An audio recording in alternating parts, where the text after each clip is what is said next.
Contre la transmission, pensons aération. Quand on parle, quand on rit et même quand on respire, des micro-gouttelettes invisibles à l'œil nu restent en suspension dans l'air et peuvent transmettre le virus du Covid-19.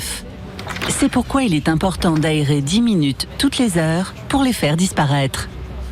Même vaccinés, continuons à appliquer les gestes barrières. Ceci est un message du ministère chargé de la Santé et de Santé publique France. Coup d'œil sur votre soirée. Sur M6, Stéphane Plaza est en mission dans Recherche appartement ou maison. sur W9, Enquête d'action, traque de contrebandiers, trafic de drogue, alerte à la frontière Est.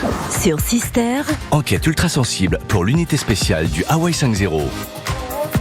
sur Gulli, Action et humour pour toute la famille avec Un flic à la maternelle 2. sur Teva, À 22h40, Nicole Ferroni et ses chroniqueuses vont chahuter l'actualité dans Piquante, bonne soirée. sur les chaînes du groupe M6.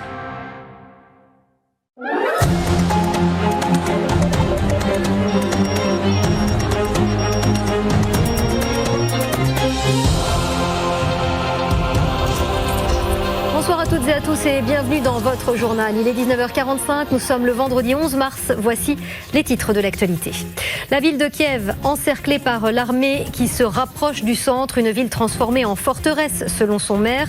Nous y retrouverons notre envoyé spécial et nous serons aussi en direct d'Odessa pour tenter de comprendre ce qui se passe dans le sud de l'Ukraine. Il y a actuellement 2,5 millions de réfugiés ukrainiens, dont 10 000 en France.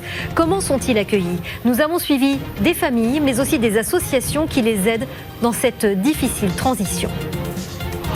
La présidentielle, Valérie Pécresse tente de faire redécoller sa campagne. Elle est partie chercher du soutien à Brive, en terre chiracienne, où Claude, la fille de l'ancien président Jacques Chirac, s'affiche à ses côtés. Nous serons en direct du meeting avec notre envoyé spécial.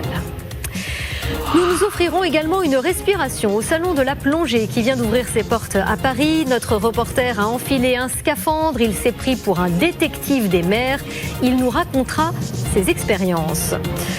Enfin, le 5e album de Joyce Jonathan, Les Petites Jolies Choses, un disque en partie réalisé avec le trompettiste de jazz Ibrahim Malouf, tout en poésie et délicatesse.